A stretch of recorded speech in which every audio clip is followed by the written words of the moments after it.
Welcome welcome to Dakshansh education. मैं Vikas Kumar Sharma Dakshansh education के इस ऑनलाइन प्लेटफॉर्म पे आप सभी का एक बार फिर से स्वागत करता हूँ। कैसे हैं आप सब लोग? आई होप अच्छे होंगे, हेल्दी होंगे।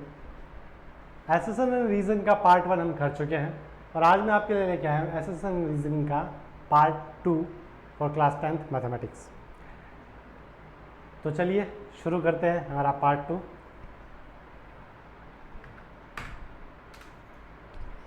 पार्ट 1 में हम 6 क्वेश्चंस कर चुके थे, तो क्वेश्चन नंबर 7 से हम स्टार्ट करते हैं। क्वेश्चन नंबर 7 क्या कह रहा है? The length of the side of a square whose diagonal is 16 centimetre is 8√2 centimetre. Okay, ये असर्शन है। रीजन ये दिया गया है कि in right angle triangle the square of the hypotenuse is equal to the sum of the squares of the other two sides. ये reason दिया गया है, ठीक है। तो चलो देखते हैं कि ये कैसे बनेगा। तो क्वेश्चन क्या दे रखा है? क्वेश्चन ये दे रखा है कि एक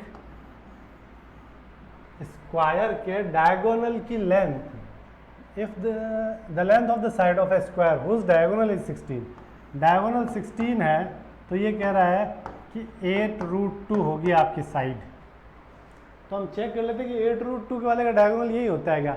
तो हमें पता है कि स्क्वायर 90 डिग्री एंगल बनाता है और ये बन जाएगा राइट एंगल। और राइट एंगल वाले से हम पाइथागोरस से जानते हैं कि परपेंडिकुलर और बेस का स्क्वायर हाइपोटेन्यूज के बराबर होता है। तो हम इस दोनों से क्या निकाल लेते हैं? हाइपोटेन्यूज निकाल लेते हैं। तो 8√2 का स्क्वायर होगा 8 का स्क्वायर 64√2 का 2, तो 128। ऐसे नीचे वाले का भी इतना ही आएगा, यानी 128 दो बार, तो 128 हो गया 256। बट ये तो हाइपोटेन्यूज का स्क्वायर है। हाइपोटेन्यूज कितना होगा? हाइपोटेन्यूज हो जाएगा 16। अरे भाई 16 ही आ रहा है, इट मीन्स हमारा एसेशन तो सही है। रीजन क्या कह रहा है? इन ए राइट एंगल ट्राइंगल, ये कह रहा है कि पाइथागोरस थ्योरम है कि राइट एंगल ट्राइंगल में हाइपोटेन्यूज का स्क्वायर अदर टू साइड्स के स्क्वायर के सम के इक्वल होता है। क्या हमने यही किया था इसके निकालने के लिए? यस, हमने यही किया था। इसकी साइड्स निकालने के लिए हमने पाइथागोरस थ्योरम तो यूज की थी। It means reason already right है। हमारे 4 ऑप्शन ये हैं और हमारा एसेशन भी राइट है, रीजन भी राइट है। बट क्या ये इसका एक्सप्लेनेशन है? ऑब्वियसली हमने वही काम किया जो वो कह रहा है। हाइपोटेन्यूज चीज कहाँ मिली? It means it is the reason. तो option A, both A and R right and R is the correct explanation of A. Clear? दो अलग अलग सेंटेंस, दोनों करेक्ट और उसका explanation. Let's move to question number 8। 2x + 7y = 11 and x - 3y। चलो option भी रख लेते हैं हमारे सेम, बार बार दिक्कत नहीं हो। ऑप्शन इसलिए मैंने आपको पढ़ा रहा है कि सेम ऑप्शन है, सेम तरीका है। किसी को इनको सॉल्व करने का, इन ऑप्शन का एक्सप्लेनेशन अगर समझ में नहीं आया है तो आप पार्ट 1 का वीडियो देखें। आपने पार्ट 1 मिस कर दिया है तो उसे जाके दोबारा देखें। एसर्शन में है 2x + 7y = 11 and x - 3y = 5 will have a unique solution. Okay, and a1/a2 is the true for given equation। ये कह रहा है assertion कि इन दोनों इक्वेशन का एक यूनिक सॉल्यूशन है। हो सकता है, नहीं भी हो सकता। और रीज़न ये कह रहा है कि ये चीज़ इसके लिए ट्रू है। अब मुझे एक बात बताओ, यूनिक सॉल्यूशन हम निकाल दें तो एक तरीका ये है कि हम दोनों इक्वेशन को लिख लें। क्या कर लें? दोनों इक्वेशन लिख लें और फिर क्या करें? दोनों को सॉल्व करें और सॉल्व करके चेक करें कि क्या यूनिक सॉल्यूशन आ रहा है। But why? हम क्यों करें ये तरीका जब हमारे पास एक अलग ट्रिक है कि सॉल्यूशन का नेचर तो हम वैसे भी बता सकते हैं। अगले ने सॉल्यूशन थोड़ी पूछा है, अगले ने तो सॉल्यूशन का नेचर पूछा है ना, यूनिक सॉल्यूशन। 3 तरह के नेचर होते हैं, हम क्लास में डिस्कस कर चुके हैं। तो क्या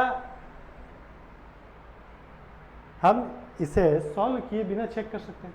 तो हमारे पास एक तरीका है कि जो कोएफिशिएंट्स हैं उनका नेचर चेक कर लो, वो कैसे हैं, इक्वल है नहीं है। तो देखो 2/1 और 7/-3,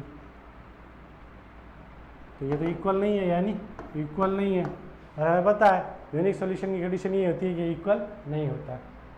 तो एसेशन भी राइट, रीज़न भी राइट, और इसी रीज़न से तो हमने उसको निकाला है। यही तो रीज़न है इसके यूनिक सॉल्यूशन होने का।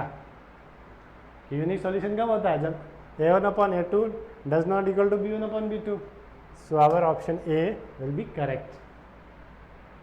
हाँ, यहाँ वो ये कर सकता था कि अगर यहाँ इक्वल टू लिख देता ना तो क्या होता, ए ट्रू हो जाता और फॉल्स हो जाता। एक यूनिक सॉल्यूशन है, सही बात है, तो हम इससे चेक करते हैं। But a1/a2 is not equal to for b1/b2, so our reason will be false. Reason false होता तो आंसर सी है। देखो एक छोटे से करेक्शन से ये क्वेश्चन घूम जाएगा।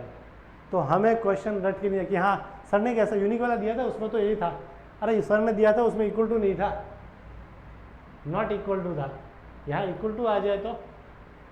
सो हमें एक्टिव रहना है, एक्टिव माइंड से क्वेश्चन करना है कि अगला पूछ क्या रहा है। इस क्वेश्चन को ट्विस्ट करने में अगले को 1 सेकंड लगेगी, वो यहाँ इक्वल टू कर देगा, सेम यही question. So be prepared with your active and alert mind.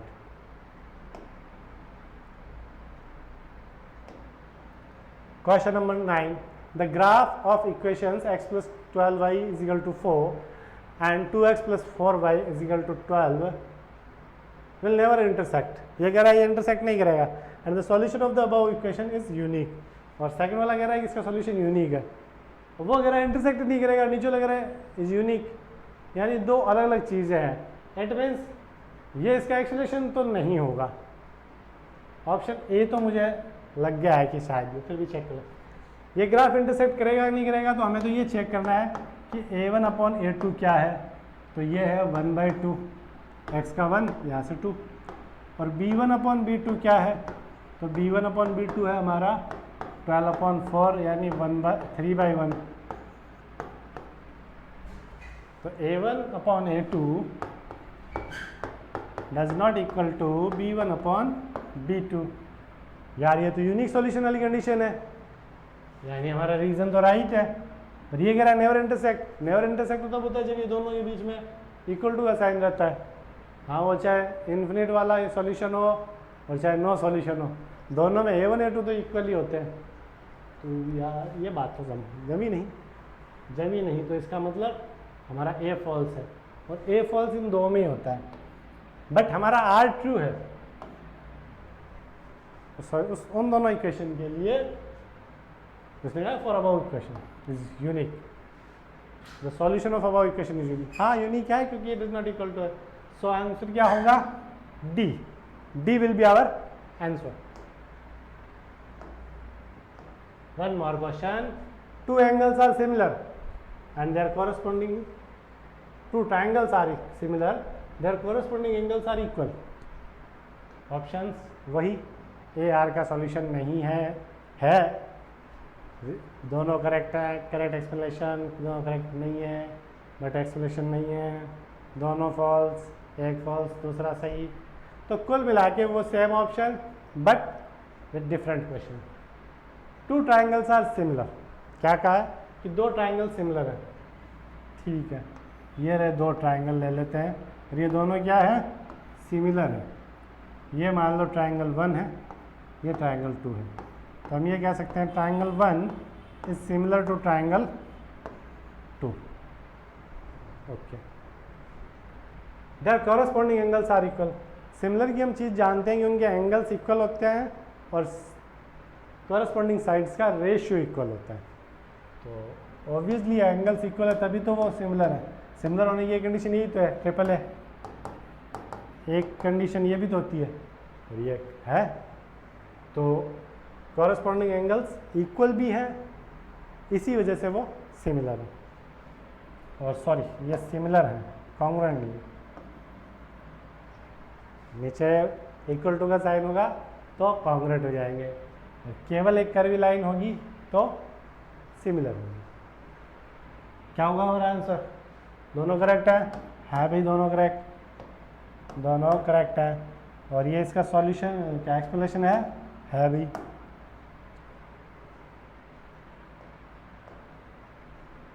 To triangles are similar, same question आया नो, नीचे रीजन चेंज है। Corresponding sides of the triangles will be equal. दो ट्राइंगल सिमिलर हैं, option तो वही मिलने हैं। अब आप जरा सोच के देखो, एसर्शन वही है जो पिछले क्वेश्चन में था, but reason is different. Assertion वही है जो पिछले क्वेश्चन था, बट रीजन इज डिफरेंट। तो क्या होगा हमारा answer? Two triangles are similar, दो ट्राइंगल्स सिमिलर है। ऑब्वियस ये रहे दो ट्राइंगल, जैसे ये ट्राइंगल हो गया ए बी सी, और ये मान लो ट्राइंगल हो गया पी क्यू आर। तो पहले तो हम देख लेते हैं एसोसिएशन भी, दो ट्राइंगल सिमिलर हो सकते हैं, ये बात राइट है। ये बात भी ट्रू हो सकती है कि कॉरेस्पॉन्डिंग साइड्स ऑफ, ये भी इक्वल हो सकती है भी, इनकी कॉरेस्पॉन्डिंग साइड्स इक्वल है। इट इज आल्सो पॉसिबल कि इनकी कॉरेस्पॉन्डिंग साइड्स इक्वल है। बट क्या साइड्स का इक्वल होना दो ट्राइंगल्स के सिमिलर में रीजन हो सकता है? दो ट्राइंगल्स की साइड्स इक्वल है तो क्या वो सिमिलर हो सकते हैं? जरूरी नहीं। साइड्स तो किसी भी दो ट्राइंगल्स की इक्वल हो सकती है, बट एंगल एटलीस्ट, चाहे एक एंगल हो बीच का, या दो एंगल और उनके बीच की साइड हो, या तीनों एंगल हो, कुछ ना कुछ तो हो, कुछ ना कुछ तो हो, तब तो हम ये करें। तो ये सेंटेंस तो राइट है कि साइड्स इक्वल है, ये ट्रू है, बट रीजन इसका करेक्ट एक्सप्लेनेशन नहीं है। क्यों? क्योंकि साइड्स इक्वल होने से वो क्या हो जाएंगे, वो कॉन्ग्रुएंट हो सकते हैं, होंगे ये जरूरी नहीं है, क्योंकि कॉन्ग्रुएंट की कंडीशंस वेरीफाई करें ना करें, बट ये है कि तीनों साइड्स इक्वल है तो ऐसा सही है, कॉन्ग्रुएंट हो जाएंगे, और कॉन्ग्रुएंट ट्राइंगल्स सिमिलर होते हैं। But it is not necessary reason for to be similar. ये करेक्ट एक्सप्लेनेशन नहीं है, ये एक्सप्लेनेशन तो है बट करेक्ट एक्सप्लेनेशन नहीं है। So option B will be right. ये कंडीशन अगर यहाँ कॉन्ग्रुएंट लिखा होता ना तो ऑप्शन ए हो जाता। देखो एक वर्ड चेंज करते ही आंसर चेंज हो गया। Let's take one more question. A line is parallel to a side of the triangle। एक लाइन है वो ट्राइंगल की एक साइड या पैरेलल है, एंड रीजन है कि the line is intersecting to the other two sides of the triangle in the same ratio. Options हमारे एज इट इज वही सेम ऑप्शंस। तो एक लाइन पैरेलल है ट्राइंगल की किसी साइड के, और लाइन है वो इंटरसेक्ट कर रही है अदर टू साइड्स को, ट्राइंगल की जो है उन्हें सेम रेशियो में। तो सबसे पहले हम एक ट्राइंगल बना लेते हैं। क्या कर लेते हैं? एक ट्राइंगल बना लेते हैं। बना लिया ट्राइंगल, बन गया। अब एक लाइन है वो पैरेलल है, तो चलो इसको पैरेलल ड्रॉ कर। अब ये कह रहा है कि ये दोनों रेशियो, दोनों साइड्स को इक्वल रेशियो में डिवाइड करेगी। मान लो ये 1:2 है तो ये भी 1:2 हो जाएगा। तो ये तो हम जानते हैं किससे, हेल्स थ्योरम से। इफ ए लाइन अगर इंटरसेक्ट कर जाएगी, हेल्स थ्योरम का कॉरोलरी है, नहीं अपोजिट, कि अगर ये लाइन दो साइड्स को इक्वल रेशियो में डिवाइड करती है तो वो थर्ड साइड के पैरेलल होगी। यह है थेल्स थ्योरम। और थेल्स थ्योरम का अपोजिट क्या है कि अगर ये पैरेलल होगी तो साइड्स को इक्वल रेशियो में, तो यानी दोनों एक दूसरे के अल्टरनेट रीजन बन सकते हैं। So both A and R right and it is correct explanation of A और आर दोनों राइट है और ये इसका करेक्ट एक्सप्लेनेशन है। चलो, तो आज हमने एसएसएन रीजन के कुछ और क्वेश्चन देखे। आई होप ये सारे क्वेश्चंस आपको अच्छे से समझ में आए होंगे। इसी तरह के कुछ और क्वेश्चंस के लिए दक्षांश एजुकेशन के यूट्यूब चैनल को लाइक, शेयर और सब्सक्राइब करें। Till then keep studying with Dakshansh education. Thank you and take care.